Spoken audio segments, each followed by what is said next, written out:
Bonjour à tous et bienvenue pour ces analyses du 25 août. Bon, mais on a pas mal d'actions sur les marchés. En ce début de semaine, ça devrait continuer aujourd'hui, à mon avis, assez fortement. Ça risque de bouger assez fort. Bon, on va regarder en image le S&P 500. D'un point de vue daily, qu'est-ce qu'il nous dit? Il nous dit que hier, il s'est posé sur sa MM20 daily et qu'il n'a pris aucun risque. Tentative de cassure, mais sur le précédent plus bas, rebond et clôture juste au-dessus. Magnifique. Aujourd'hui, quand vous avez une MM20 qui monte comme ça, et que on ouvre dessous et qu'on a clôturé au-dessus, forte probabilité pour que, comme on a la MM7 là au-dessus, à minima, on ait un test de la MM7. C'est à minima, je pense qu'on va aller chercher cette zone. On va avoir un mouvement haussier.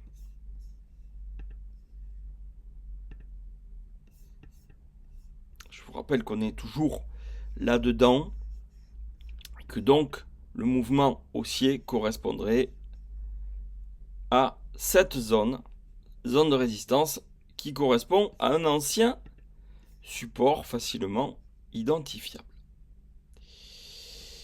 Si on vient à casser ce niveau, le niveau suivant sera celui-ci, avec une MM50, 4 heures baissière plus niveau R2, tout pour que ça rejette. Et ce serait, si on montait jusque-là, probablement un niveau de vente. Car, je vous rappelle qu'en daily, on a cette MM7 qui est très baissière et qu'il peut être compliqué de clôturer au-dessus. D'autant plus qu'en hebdo, je vous rappelle également qu'on est un peu en lévitation. On a toujours cette MM7 dessous. Hein, c'est un peu une... Je ne vais pas dire que c'est une force de rappel, mais je serais plus à l'aise si on avait fait un test là-dessus avant de repartir en haut. Sachant qu'on a Jackson Hole en fin de semaine. Donc, oui, on va avoir un bon mouvement haussier. Ça, c'est prévisible. Jusque-là, c'est sûr. Même si rien n'est jamais sûr. Et jusque-là, à voir. Ça va dépendre du Nasdaq. Vous savez que le S&P 500 est fortement influencé par le Nasdaq, qu'on va regarder tout de suite. Vous allez voir, c'est strictement la même chose. Il a cassé sa MM20 daily, mais c'est pas grave parce qu'elle monte toujours. On a le cluster des moyennes mobiles ici vers les 29 350. Donc, on va aller faire un test vers les 29 350. Et en fonction de ce qu'il se passe sur ce niveau-là, nous pourrons prendre des décisions pour la suite de la journée. Mais tant que en daily, on ne s'extrait pas des 29 500 en clôture, il n'y a rien à attendre. Donc, mouvement haussier, jusque-là, là, peut-être que ce sera une zone de vente. En tout cas, à ce stade, ça n'est une. Vous voyez, en 4 heures. Là, ça reste un niveau d'achat. Et là, un niveau de vente. Donc, le mouvement, on va l'avoir. Est-ce qu'on va plus haut? Affaire à suivre. Voilà, je ne suis pas encore convaincu qu'on ait de grandes prises de risque aujourd'hui. Le Dow Jones, alors lui, je l'aime mieux. Je trouve plus bullish. Voilà. Soutenu par un beau trend horaire, hein, contrairement aux autres. Voilà, lui, je l'attends aujourd'hui sur cet ancien support devenu résistance vers les 53 700. Suite à quoi, d'un point de vue daily, voilà, petite hausse jusque là. Après, attention, ça pourrait refluer depuis ce niveau-là.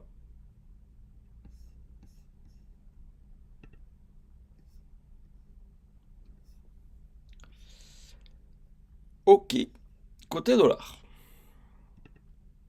Alors, dollar index, ça va être très intéressant aujourd'hui. Bon, on avait hier matin, on avait anticipé ce rebond. Évidemment, il se pose juste sur sa MM7 daily, sans même essayer de la casser. Et là, on ouvre au-dessus. J'ai noté une zone en rouge. Tout va dépendre de comment se déroule la journée. Si on démarre et qu'on vient chercher la MM7 en pullback et que on rebondit dessus, attention, puisque on pourrait casser cette zone rouge et aller chercher celle-ci. Si on commence par aller chercher cette zone rouge, on aura probablement un reflux jusqu'à la MM7. Et là, même chose. On regarde, soit la MM7, elle fait office de support, elle est baissière, hein, donc on peut très bien la recasser et redescendre. Mais ça sera le juge de paix de la journée. D'ailleurs, je vais me mettre un repère comme ceci. Voilà. En 4 heures, voilà, c'est clair comme ça. On est sur l'oblique baissière, c'est pour ça que je vous dis, ça c'est une zone charnière là, entre les 98-85 et les 99, c'est la grosse zone de résistance. Si elle casse, cette zone elle casse à la hausse, on va filer vers les 99,50. A contrario, le reflux nous amènerait sur les 98,65 et si on casse à nouveau vers le bas, on retourne sur les plus bas. Impossible de le prévoir à l'avance, les amis. Je vous le dis direct. Ça ne s'anticipe pas. Alors, on va voir le gold. Magnifique. Cette nuit, il a été cherché à nouveau un plus haut. Alors, d'un point de vue daily,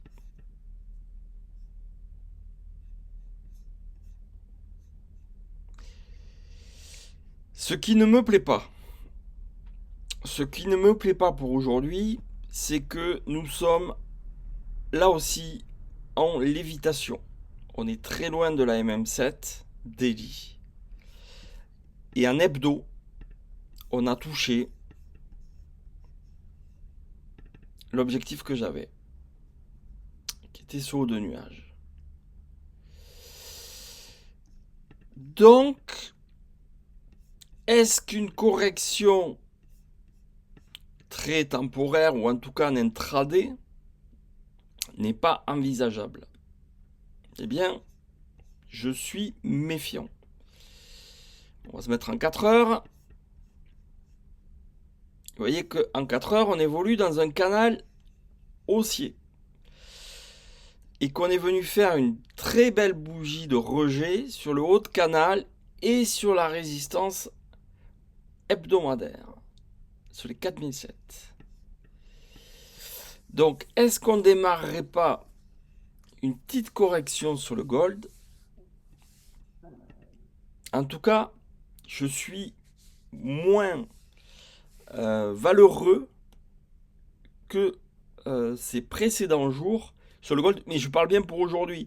Ça ne change en rien mon analyse, qu'on peut continuer à aller plus haut, mais je reste méfiant. Il faudrait repasser la MM7 4 heures pour partir, mais voilà, je ne sais pas. Et vous voyez, ce serait pas déconnant d'aller chercher déjà la MM20 4 heures sur ce niveau-là, vers les 4006. Je trouve que ça serait pas déconnant du tout. Et voir attention à un trou d'air, parce que on voit bien que la MM7 Daily, alors c'est pas dit qu'on aille la chercher, parce que franchement, elle est basse, mais que elle va remonter, vous voyez, elle monte tellement fort que dans la semaine, elle va remonter, aller s'appuyer pour repartir à la hausse, c'est quelque chose qui me rassurerait plus pour avoir des positions longues sur le gold en intraday. Voilà. Et vous allez voir que le silver me le confirme.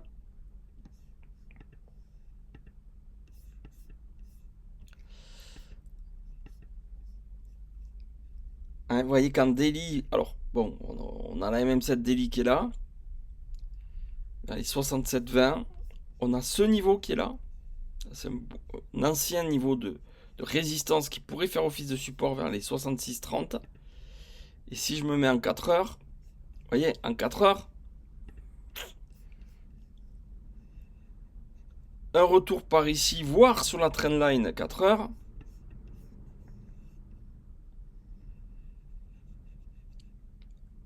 Avant de repartir à la hausse,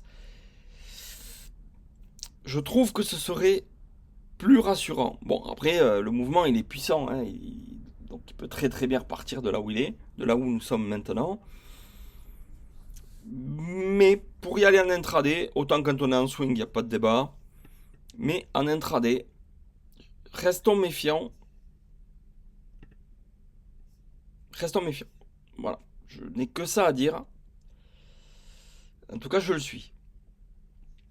Et tant pis si je passe à côté d'une énième hausse fulgurante, parce qu'en ce moment, on se régale avec. Donc, c'est pas grave si on passe à côté un jour.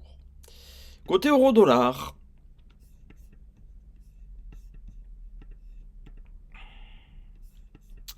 on est sur la MM7 Daily.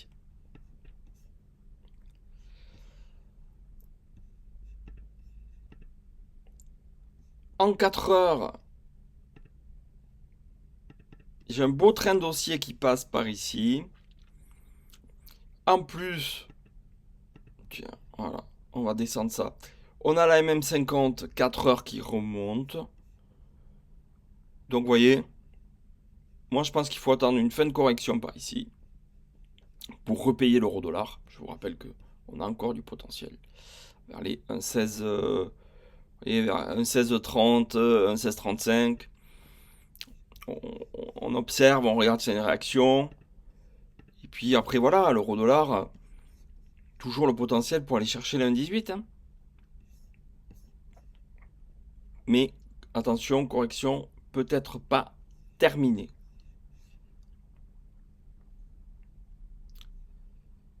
USD CHF.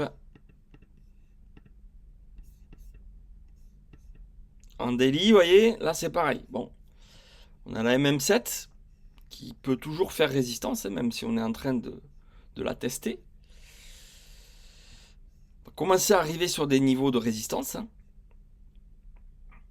Donc sous les 0,8050 là, c'est peut-être un bon niveau pour shorter et puis viser un retour sous MM7, voire sur le niveau de support par ici, dans les prochains jours, prochaines heures.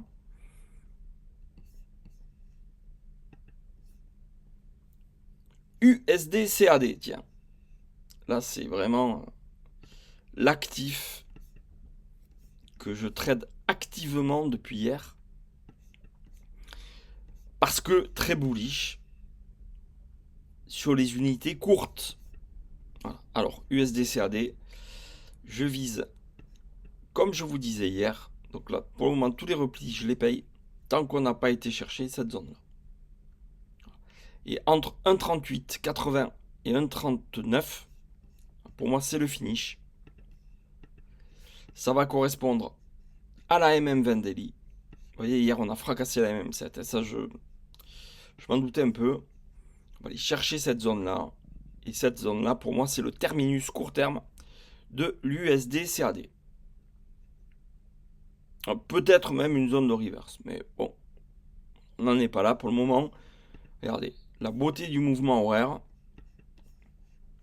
Quand c'est fort, quand c'est puissant comme ça, vous voyez, on casse un niveau. Ce niveau-là. On le casse. On le pull back. Ça repart. On recasse le niveau. On le pull back. On repart. Et ainsi de suite. Ça, c'est puissant, puissant, puissant.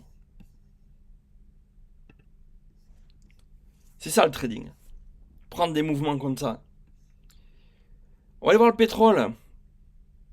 Qui peut consolider encore, je pense, aujourd'hui. Voilà, ouais, je l'attends ici. Les 83,50. Je l'attendais hier sur les 83,50. Il n'y a pas été aucune amélioration du côté du front. Même, j'ai envie de dire, au contraire, c'est pas terrible du tout ce qui se passe. Mais bon, tout ça pour le moment est plus ou moins digéré, intégré. Je pense qu'on peut avoir un retour donc sur ce niveau, mais qui potentiellement pourrait être un niveau d'achat pour le pétrole, parce que je vous rappelle qu'en hebdo, on a cassé la MM20 et que là on est en train de faire un pullback sur la MM7 et que ça peut être le signal pour repartir à la hausse et aller combler les gaps vers les 90-91 dollars sur le pétrole. Côté crypto, ça s'enflamme. Bon, ben là, ça y est. Là. Là. Voilà. Voilà. Bitcoin. MM50 hebdo. J'achète plus. Je n'achète plus. En intraday, on peut s'enflammer jusqu'au 83 700 là. Mais après, franchement, on peut avoir un gros retour de flamme. Attention. Idem pour l'Ether. Regardez un hebdo. Ah, il n'a pas touché ça. MM50 hebdo. Bon, il va aller le faire. Il va aller le faire probablement dans la journée. 2572. Et puis après, on quitte le navire. Ouais. Et on pourrait avoir des gros reflux derrière pour aller rechercher les MM7 Daily. Bon voilà, globalement, ça risque de bouger. Je vous le dis encore. Bon, si les analyses ne sont pas claires, n'hésitez pas à me contacter. Voilà, donc je pense ce qu'il faut, voilà, garder en mémoire un beau mouvement haussier à prendre sur les indices. Voilà, celui-là, il faudra le prendre. Alors, est-ce que ce sera une news ou est-ce que ce sera autre chose? Je ne sais rien. Et après, observation. Et bon, et sur les dollars, on a vu les différents niveaux à observer. Donc voilà. Allez, très belle journée à tous.